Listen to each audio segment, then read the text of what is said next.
প্রায় 2 দশক পর রাষ্ট্র ক্ষমতায় বাংলাদেশ জাতীয়তাবাদী দল বিএনপি। নিরঙ্কুশ বিজয়ের পর প্রধানমন্ত্রী হিসেবে শপথ নিতে যাচ্ছেন বিএনপি চেয়ারম্যান তারেক রহমান।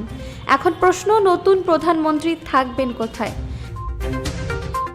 24-এর গণঅভ্যুত্থানের পর দেশের রাজনৈতিক অবস্থা বদলে যায়। সাবেক প্রধানমন্ত্রীর সরকারি বাসভবন গণভবন এখন রূপান্তরিত হয়েছে জুলাই স্মৃতিঘরে। ফলে নতুন প্রধানমন্ত্রীর বাসভবন নিয়ে শুরু হয়েছে নানান আলোচনা। গৃহায়ন ও গণপূর্ত মন্ত্রণালয় জানিয়েছে, রাষ্ট্রীয় অতিথি ভবন যমুনাকে নতুন প্রধানমন্ত্রীর সরকারি বাসভবন হিসেবে প্রস্তুত করা হতে পারে। নির্দেশনা পেলে দ্রুত কাজ করবে গণপূর্ত অধিদপ্তর।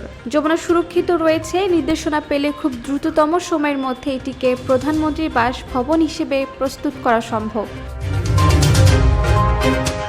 এছাড়া নতুন করে আন্তর্জাতিক মানের একটি স্থায়ী ও আধুনিক প্রধানমন্ত্রীর বাসভবন নির্মাণের পরিকল্পনাও নেওয়া হয়েছে।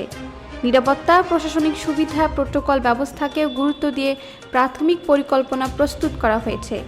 অন্যদিকে রাষ্ট্রীয় অতিথি ভবন যমুনার পাশেই 29 নম্বর ভবন প্রস্তুত রাখা হয়েছে বিরোধী দলীয় নেতাদের জন্য। 90-এর দশকেও এই ভবনটিকে বিরোধী নেতাদের জন্য বরাদ্দ ছিল।